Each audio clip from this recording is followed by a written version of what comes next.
বাসর রাতের গল্প। বাসর ঘরে ঢুকতেই চমকে গেলাম। দেখলাম আমার বিছানার উপর লাল টুকটুকে বেনারসি শাড়ি পরে বসে আছেন তিনি। মুখটা লম্বা ঘোমটা দিয়ে ঢাকা ছিল। রুমে ঢুকেই আমি চেয়ারের উপরে রিল্যাক্স করে বসলাম। সারাদিন অনেক ধকল গেছে আমার উপর। এরই নাম বুঝি বিয়ে। আজকেই বুঝলাম ছেলেরা বিয়ের কথা শুনলে পালায় কেন। 1 সপ্তাহ হলো আমি বিদেশ থেকে আসলাম। একবারের জন্যও তাকে দেখা হলো না আমার। বাবা মায়ের পছন্দ করা মেয়ে। ভাবি বলল মেয়েটা খুব সুন্দর।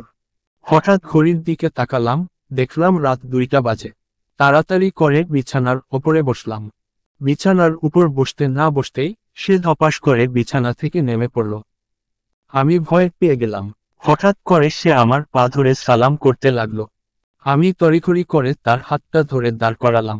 তার হাতটা ধরতে না ধরতেই আমার ভিতর অন্যরকম অনুভূতি কাজ করল। হঠাৎ আমার গা শিউরে উঠল। আমার কখনো কোন মেয়ের হাত ধরা হয়নি। এই প্রথমই তার হাতটা ধরলাম। তাকে আমার সামনে দাঁড় করালাম। আস্তে আস্তে আমার হাত 2টা সামনে নিয়ে গিয়ে তার ঘোমটা খুললাম। ঘোমটা খুলে আমি হতবাক হয়ে গেলাম। 5 মিনিট এক দৃষ্টিতে তার দিকে তাকিয়েছিলাম।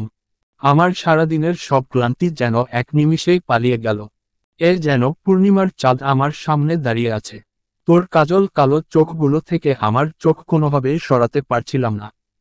আমার ভেতর থেকে বলে উঠছে, সে আমার স্বপ্নের রানী, আমার প্রিয়তমা। কিছুক্ষণ পর আমি ওকে বিছানার উপরে বসালাম। আমি তাকে জিজ্ঞেস করলাম, আমাকে তোমার পছন্দ হয়েছে? সে মিষ্টি একটা হাসি দিল।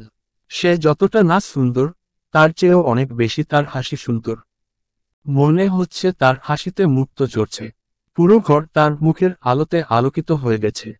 আমি তাকে জিজ্ঞেস করলাম, তুমি আমাকে এর আগে কখনো দেখেছো? সে আবার মিষ্টি আরেকটা হাসি দিল, কিন্তু কিছু বলল না। আমি তাকে বললাম, তুমি কথা বলতে পারো না বুঝি? হঠাৎ চিকন সুরে সে বলে উঠল, দেখেছি আপনার একটা ছবি আমার কাছে আছে। বালিশের নিচ থেকে ছবিটা বের করে আমাকে দেখালো। সত্যি ওকে আমি যত দেখছি তত অবাক হচ্ছি। মন থেকে চিৎকার দিয়ে বলতে ইচ্ছে করছে আই লাভ ইউ। কিছুক্ষণ পর সে আমাকে বলল, আপনার আমাকে পছন্দ হয়েছে। আমি চট করে তার হাতটা শক্ত করে চেপে ধরলাম এবং তাকে জড়িয়ে ধরে তার কানে কানে বললাম, আমি তোমাকে অনেক অনেক বেশি ভালোবাসি। সেও যখন আমাকে জড়িয়ে ধরল তখন আমার কাছে অন্যরকম অনুভব লাগলো। মনে হলো পৃথিবীর সব চাইতে সুখী মানুষটা হলাম আমি। সত্যি সে আমার জীবনটাকে ধন্য করে দিল।